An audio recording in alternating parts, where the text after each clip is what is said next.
Overthinking, जटिल सोच की आदत और इससे मुक्ति का रास्ता।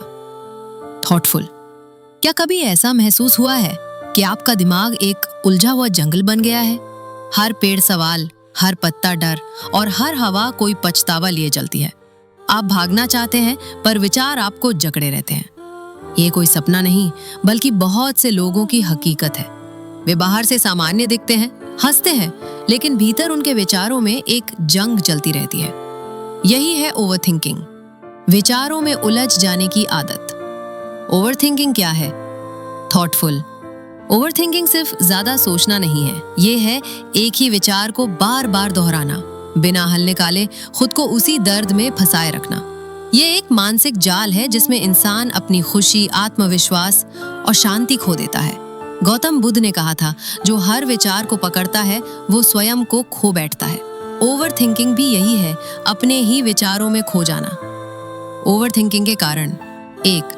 भविष्य का डर, वरीड। हम सोचते हैं अगर मेरा प्लान फेल हो गया, या लोग क्या कहेंगे, या कोई गलती हो गई तो।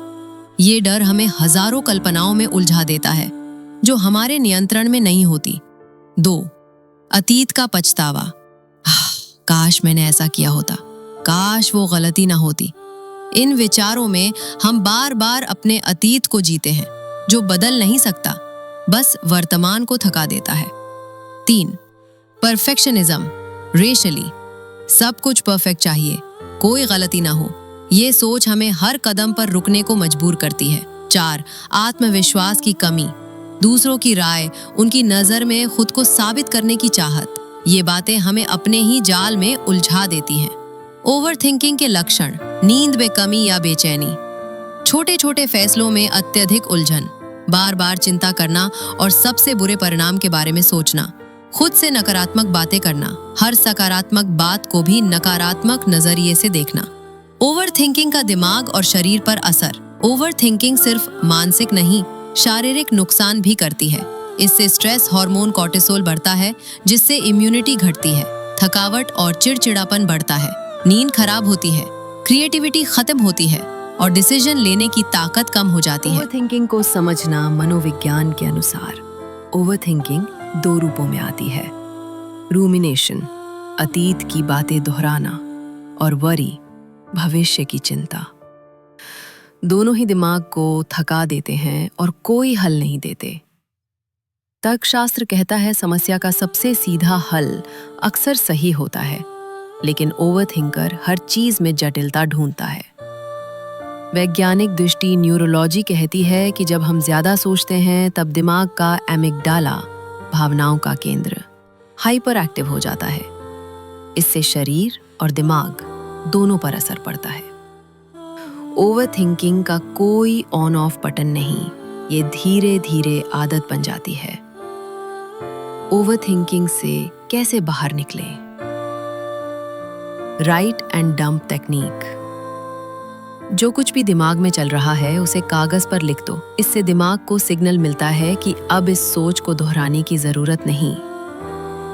5, 4, 3, 2, 1 ग्राउंडिंग टेक्निक। अपने इंद्रियों पर ध्यान दो।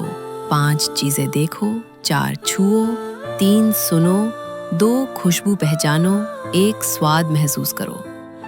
इससे ध्यान वर्तमान में आ जाता है। एक्शन लो। सोचने से राहत नहीं मिलती, बल्कि कोई छोटा कदम उठाने से ही सोच का चक्र टूटता है। सवाल पूछो, क्या ये बात 5 साल बाद भी मायने रखेगी? अगर नहीं, तो क्यों अपनी आज की शांति उसे दे रहे हो? Mindful breathing. गहरी सांसें लो और ध्यान सिर्फ सांस पर रखो। इससे दिमाग शांति की ओर लौटता है। सोच को नाम दो। जब भी वही सोच दोहराए उसे पहचानो, फिर वही डर, फिर वही परफेक्शनिस्ट।